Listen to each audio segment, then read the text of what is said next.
technically you view the customer, which is your investor candidate, as the person you need to satisfy. You have to understand what they and why and how and everything about what they're doing. And if you understand that, then you can have a dialogue. You can create a deal that emphasizes the benefit to both of you without necessarily detracting from either one of you. And it becomes logical. It becomes a very rational approach. And instead of, spray and pray and hope that you're going to bounce into someone sooner or later, it becomes very methodical. Have you ever wondered what it takes to successfully raise money? I have worked with hundreds of capital campaigns across dozens of industries, and I'm here to share with you proven methods for raising money in record time and at the lowest cost, while also obtaining capital at the lowest price. My name is Karl Dakin, and welcome to Motivated Money. Hello, everybody. This is Josh Tapp. I am not your host, but I'm so excited to be here with your host, Karl Dakin. We're here on Motivated Money. And this is a really fun interview. I was so excited that Karl invited me to come over here and interview him because I want to just intro him and help you all see and really set the stage for this incredible show. Because when Karl first came and pitched this to me, I was so excited about what he wanted to do with this show and like the purpose of it and where it's going, his story, his connections, and what he's going to be bringing to the show is going to be absolutely spectacular. So, Karl, first off, say what's up to everybody. This is your first hello to the world. Yes, looking forward to this whole podcast series and getting this whole thing started. We've got a whole bunch of information we'd like to share with everyone, and we're going to do it one episode at a time. That's what we do. It gets better and better and better. And I'm so excited to see the growth of the show. For us, we do work with a lot of podcasters, so we get to see that progression that happens. And people love to hear that, and they love to see, where you came from. And that's one of the first things I want to dive into today is, Karl, is, you've done some pretty amazing things in your life. A lot of really successful business ventures, probably some not so successful business ventures. I want to hear, where did you actually come from? Not like, were you born in Indiana, right? Where were you born, by the way? I was born in a farmhouse in Miami County, Kansas. There you go. See, that's actually a cool story, but we're not going to go into that story. Talk us through like your journey of how you got here, right? How you became, a capital raiser, and you're here starting this show. Yeah, so essentially I graduated from law school, and I was planning to take a path that was pretty much oriented towards the law. And through a combination of circumstances, I got to take the bar exam twice, meaning that I was delayed in entering the legal profession. And during that time, a relative of mine had started a software engineering company who was completely the epitome of a tech engineer, world leader in thinking, thought, and application, and having little to zero or actually negative business skills. So he said, hey, while you're spending a little extra time trying to pass the bar, why don't you come help me with my business? And so in a matter of months, we turned it from losing money to a profit-making company. We generated a variety of new products. We improved his brand, and he got bought out by another company, and good for him. And I was on the street again. So it was time for me to go find another job. But from that point, I learned enough about software and information and other things that without knowing it, I became an expert in legal aspects of software, which led to a whole series of projects where I was working with startup businesses, and invariably every one of them was high tech. No one could understand what they were saying, and we had to translate that into money. How and why would that be worth something? Who would care? How would that all happen? And so over about 40 years, even though I'm sometimes slow to learn, I've learned quite a bit. And so now I have my own approach to raising capital, which is basically the result of years and years and hundreds of different capital campaigns that I call motivated money. And in some cases, I would call it's just fundamental marketing, but it's different from the way that everybody's taught to raise money. And that's such a frustration to me because I see business after business go out and raise money the wrong way, the way everybody commonly raises money, and they waste a lot of time and effort. Most often they fail in their capital campaign, and the business fails as a result. So whatever new product or service they could have brought to the market, if they've been properly funded, either didn't happen at all or was much delayed in entering the market. So I basically continue to try to understand and get better at raising capital. It's a daily thing. Yeah. Well, and talk to me though, you say like the common ways of raising money. Most companies, most people trying to raise funding are like, well, what are even the common ways, let alone the uncommon ways? Go on Shark Tank. That's like the first thing that enters everybody's mind. Oh, I need to go on Shark Tank, which I think is a great way to get yourself torn to shreds and not raise funding. But well, yeah, the Shark Tank is actually a good example, but we won't go too deep into it here. But the motivation of the producers of Shark Tank are to provide entertainment. They're not there to provide funding to entrepreneurs. That's a consequence of an occasional investment by the rich people who are on stage. And so actually they're, even though their success rate is higher than anything you would see in the market, it's still lower than what it should be. And that's because the people who go on there think that, hey, if I get on TV and even if they don't give me any money, that's all good for me. But there's a lot more background on a Shark Tank way of raising money than we can get into today. Yeah. But the common way of raising money is kind of an assumption that anyone who has money is a potential investor candidate. And because you're an entrepreneur, somehow the fact that you need money means that they should give you money. And it's very illogical, but it is the way everybody approaches it. And so the first thing they do is says, well, I need to raise money. And they start talking to anybody who they think has money. And this can go on for days, weeks, months, years with no success because they're talking to the wrong person. Whoever they're talking to is not motivated to give them the money they need. And ultimately, they're going to run out of resources. They don't have the time or money to be in an infinite capital search. And you see like so many people, like you mentioned, they treat it, oh, they're rich. I need to go to my uncle, right? He's a rich uncle. I should get some money from him. And not that that's always the wrong choice, but it does a lot of times. I think what I'm gleaning from you, and I'm not going to try to profess to be the expert here because I'm not the fundraising expert, but having raised funds myself, I have found that it's more about finding the people that have the resources, not just the financial backing, but like the resources that are going to strategically move the company forward and be beneficial to the investor as well. Is that kind of what you're hinting at? No, yeah, you're pointing to a different issue, which we'll get into. That most people will go to that first. Is that they define capital as cash. Yeah. And the thing is, all you're going to do with that cash is buy other types of capital, which is people, knowledge, equipment, know-how, intellectual property, things like that. And a lot of these investors may be able to give you what you need in order to move your business forward without necessarily having to convert it into cash and then back to whatever it is you're going to do. So it is a strategy in raising capital to first ask yourself, what is it that you need in order to attain your goals and milestones? And then as you're putting together your strategy, you're asking yourself, well, who already has that asset without me having to go meet somebody I don't know, convince them I'm a credible person, convince them to give me the money so I can go buy something that I could have maybe got directly from the person who already had it. So that's that issue. But yeah, and going to your uncle, you're half right, because most people will not invest unless they know you. So half of the equation is, do they know you? Do they trust you? Are they going to put their money at risk with you? The other part, though, has to do with what are they going to do with their money? Do they want to give it to you, or do they want to give it to someone else? And at this point, you're just one more flavor in the ice cream counter where, 101 flavors of ice cream. Guy says, well, I like chocolate and you're strawberry. You're out of luck. And if you're going to talk to people who only buy chocolate and you're strawberry, you're not going to make any progress.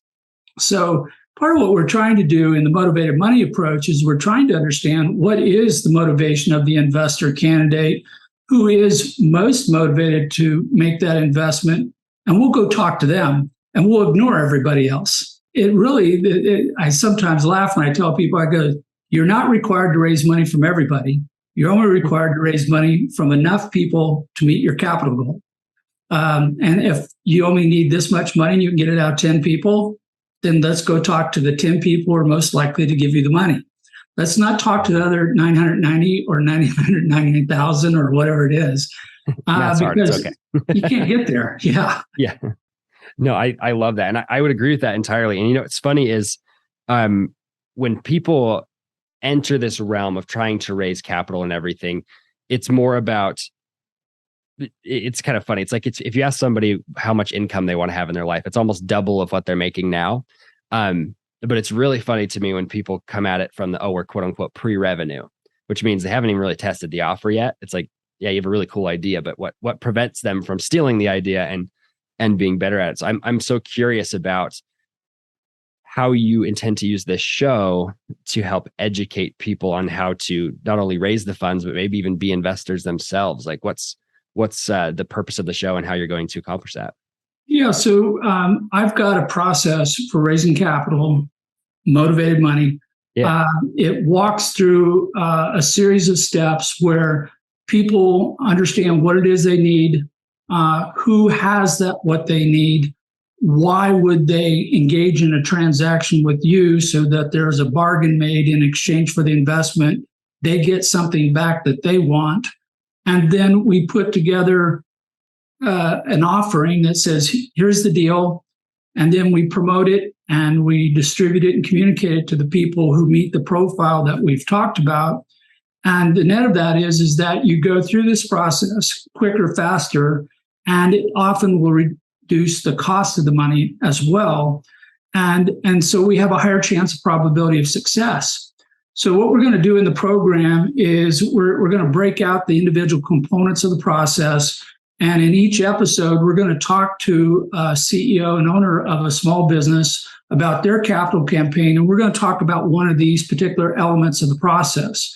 So we're going to share what the process is. We're going to explain it. And then we're going to put it in context of here's how it works in the real world. So it's not academic and it's not 50,000 foot overview. It's like, here's the hard details and here's where it's working or not working or what might be done in order to better implement that item in the process. Yeah, I love that. Well, those action steps are huge, and being able to identify what's working, what's not working. Because as you said, I mean, it's an ever-changing industry. We were just talking before the call here about we're recording this in 2022. I almost forgot the year. That's embarrassing. We were recording this in 2022, and we're starting to kind of enter this recessionary period. And I know some people are like, we're already full in it. And I'm kind of one of those people. But anyways, in this recessionary period and investing stops flowing for a minute, right? It's like, what are you doing to mitigate those sort of situations? I think a lot of people are going to be so intrigued by that with this show, being able to come and get that advice consistently. And I want to ask you something to just kind of, tie this into your story a little bit here is, what was one moment for you when you went out, had a failure with a capital campaign that wasn't really working well? And what did you learn from that actually you feel like could be beneficial to somebody who's raising capital right now? There's so many experiences where I learned something, but it basically gets down to, it appears so simple, straightforward to talk to somebody who has money. Here's a wealthy person, they've got money, surely some of it should come my direction. And that last little link in the thought process is completely wrong. And so when you're talking with someone and you start off the conversation with, well, are you investing? Do you consider yourself an investor? Then you get to the point of what do you invest in? What are the criteria for your investment? And after not just one episode, but hundreds of episodes where the investor goes, I'm not really sure. And at that point, it was like, oh, yes, the fact that you have money does not make you a formal, professional, educated, skilled investor. You just happen to have money in your pocket right now. And the ability then to convert the fact they have money into an investment decision requires that you have to pretty much build the entire case around them, and it may not fit. So, there's after so many times beating your head on the wall, sometimes you can get smarter and you can go, that's not working. There's got to be a different way of doing this. So it's been a long trial and error of saying, well, how do we determine what the person wants to do when they can't explain it themselves? But within the motivated money approach, we focus on what we call stakeholders, people who stand to gain from the success of your organization without ever making an investment. These are people in the supply chain or common causes and local governments and things like that. And they already have well-defined, pre-understood criteria for why they're going to invest.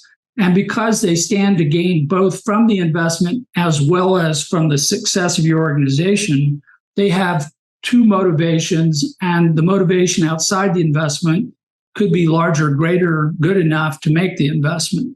So if you start then applying basic fundamental marketing rules of, does my customer want my product? Are they going to get any benefit out of it? Are they going to jump up and down and tell all their neighbors about it? Or are they simply going to consume it and disappear and never tell anybody about it? It's still all basic marketing.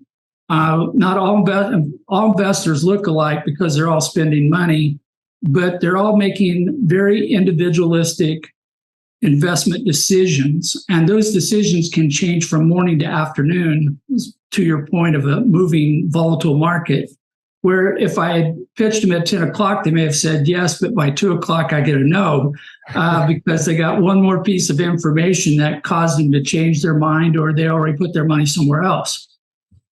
So we have to be quick about this. We have to be effective. We have to make good use of our time, because every entrepreneur's time is their most valuable asset. So taking all those things into consideration, we go, well, I only want to talk to those people who have a high probability of making an investment. And if I can figure out who they are, it changes everything, because I'm not going to make a one-size-fits-all pitch or offer. I'm going to tailor my pitch to what they want. And if I have the ability to turn the dial up or down to amplify one of the benefits they get, then I can customize it to them and even make it even higher probability that they're going to invest. Yeah, I love that. Your approach with that is so unique, because like you're saying, it's not going in front of a panel and just pitching haphazardly. This is what we do, right? So that's why I like it. Is it's a customized approach. It's funny. We've only raised capital one time, but we've been offered capital dozens of times. And being on the receiving end of it is that they come to us and they're like, "Hey, Josh, your company's doing $2 million. We want to raise you 30." And they're thinking that's going to make me excited. And I'm sitting here going, I couldn't spend $30 million right now. There's no way. I'd kill myself with how much struggle that would be. And it was obvious that they really hadn't researched our company, really hadn't dove deep into us. They just wanted to add us to one of their 20 companies that may or may not succeed. And it's that other way around, right? Where people are coming and asking you for money, but they're not giving you like, what's in it for you? And being realistic about it. Yeah, I mean, technically you view the customer, which is your investor candidate, as the person you need to satisfy. You have to understand what they and why and how and everything about what they're doing.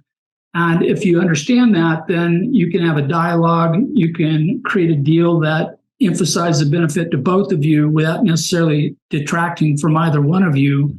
And it becomes logical. It becomes a very rational approach. And instead of, spray and pray and hope that you're going to bounce into someone sooner or later, it becomes very methodical. And you may suddenly find, well, yeah, I already know who to talk to. I just hadn't thought of them as an investor. And I did talk to them and I told them a story that they didn't care to hear. And now I'm going to go back and tell them a story they do want to hear. And it changes the entire outcome. Love that. That is awesome. Well, so Karl, I want to ask you a couple of just quick questions here. I know we're coming up to the end of the interview here, but when it comes to this show in particular, who are you hoping will be the people who will come and listen to this show? Well, the primary people we'd like to see listen to the show are entrepreneurs, and not just rookies or startups, newbies, but also anyone who's been out there, even been on their second, third, or fourth business, and they're still going to have to go out and raise capital. The fact that they may have been successful in raising capital the poor way doesn't prevent them from getting smarter and doing it a better way. this time around. And in fact, a lot of the people I talk to, will come out and they'll go, I'm never talking to this group again, and I'm never talking to that group again because it never worked. Or they get one of these strange conversations like you had where you're saying, do they even know who I am or who they're talking to or what we're talking about? Because we seem to be coming at it from completely different planets. And that conversation is not going to result in an investment. Right. It should be for all entrepreneurs. But then beyond that, we're going to see a lot of people who are service providers, people who work with those entrepreneurs to help put together their books and records or their offering documents and things along that line. We're going to want to have a lot of economic development people, small business advisors and programs, any chamber of commerce or small business development center, incubator, accelerator, who are working with these same kinds of businesses and individuals. They all would benefit from this because it will help them better understand how they can provide their service, how they can help the entrepreneur get to their goal of raising the capital and do it in a more efficient fashion. Love that. That's fantastic. And I hope people listening to this are saying, hey, that's me. I'm one of those people who's saying I'm an entrepreneur. This is not my first rodeo, but I really do want it to raise capital and scale through capital raising, right? Through the investment route. And my question to you, Karl, with this would be bringing them in and having them be a part of this. What are you hoping that they will leave with? What's that expected result for them coming and listening to the show? I think that if we can primarily get them out of the box of the common way of raising money, because it's almost addictive. It's because I've had people go, yes, I understood everything you said, and then they go right back to doing it the old way.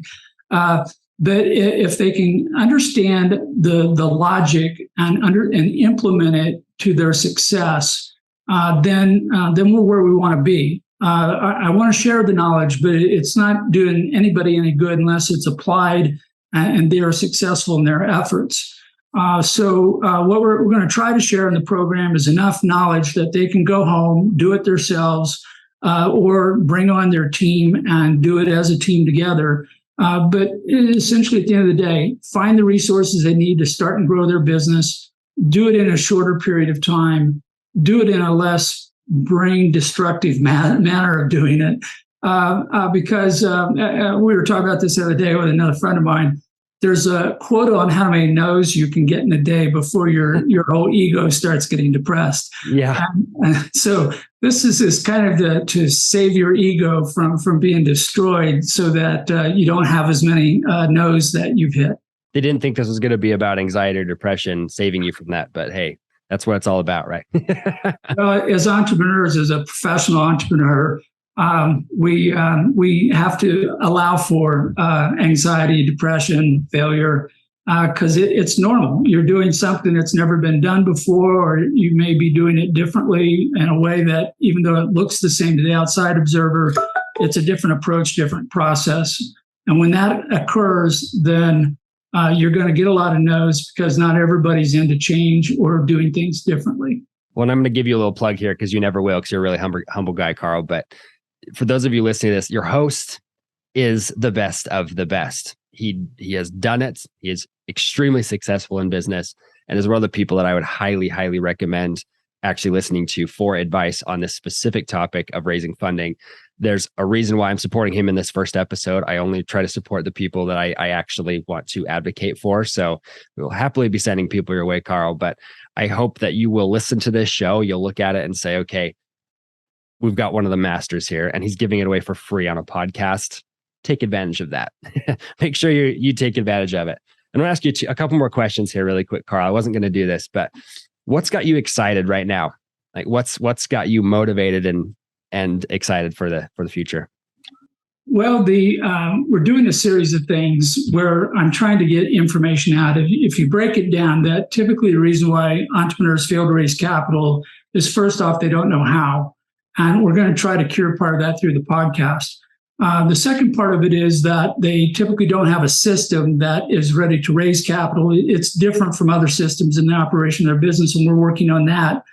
And the third part is we're trying to figure out how to finance capital campaigns so that if they're saying, oops, we didn't quite have enough money to buy all the people or talent I needed, there's a mechanism in place to do that. And we're talking with a number of business accelerators about putting that in place. So to me, this is a trifecta of if we can get all these things going, then when an entrepreneur wants to raise capital, we've kind of removed all the excuses and all the common reasons for failure. That doesn't mean that we're going to be successful all the time, but getting more entrepreneurs to succeed in raising capital, I just view that as a wonderful outcome. And that's what I'm hoping we can accomplish with this podcast being a contributor to that. And, that really gave me the tingles because it made me realize like you're basically pooling people together who you're going to help get funding. That's crazy. I mean, you're listening to this show, you're in Karl's world. You're one of those people, like he said, that's in that trifecta of being able to raise capital, be around capital raisers, and actually grow your company. So I think that is incredible, Karl. I appreciate you sharing that with us. A couple other quick things here for you. Can you give your audience their first actionable step they can go apply today to help them be better at raising capital? Yeah, what we will get to very early in the process, actually episode official 1, is that we're going to talk about identifying a stakeholder. And as I described briefly earlier, a stakeholder is somebody who stands to benefit from the success of your organization. It could be somebody in your supply chain, a vendor supplier, it could be a reseller, wholesaler. It could be somebody who supports the environment like you do, or it could be a local government who's going to make more taxes off of your success. But there are a large number of people who already will automatically benefit without you having to do anything more other than succeed. And so the first thing we want to do always is try to figure out who that person is. And then we'll dive deeper into, why do they care and how much do they care and so forth. But if you go home today, instead of saying, I want to talk to somebody who's got money, but you say, okay, if my company, my organization is successful, who actually benefits? I have my customers, I have people who sell me stuff, I have people who resell my stuff. It may be any number of things. It may be because you support a charity where, $1 out of 10 goes to the charity. We can actually engineer stakeholders, which is another topic we'll get into in the future. But if you do nothing else other than get outside the box and start asking yourself who will benefit, then you're going to start putting your head in the right place. And then from there, you can build on that in terms of, better details, better strategy, better offerings, and more successful campaigns. I love that. And I love that you said you're going to dive deep into that because you sparked so many questions. I'm like, dang it, I don't have time to ask you all these questions. So the next episode number 2, go listen to that one. That will have a deep dive on that topic. So make sure you actually write this down, guys. That list for you is going to be gold, and you're going to be able to take it over to this episode to apply what Karl is talking about and see some serious results. So Karl, I'm going to ask you one final question. We're going to wrap this episode up. And thank you so much for letting me come on here and being a part of this. First and foremost, if you could give your audience one final parting piece of guidance, what would that be? I hate to say it this way, but you're not entitled to anybody's investment dollars. Oh, you're going to make me die laughing over here. That statement is so profound and so awesome. I hope people realize that. Cut the entitlement out. You're not entitled to those investment dollars.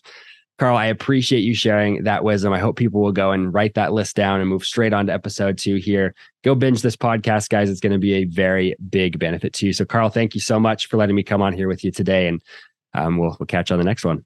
Thank you very much, Josh. I appreciate it. Thank you for listening in to Motivated Money.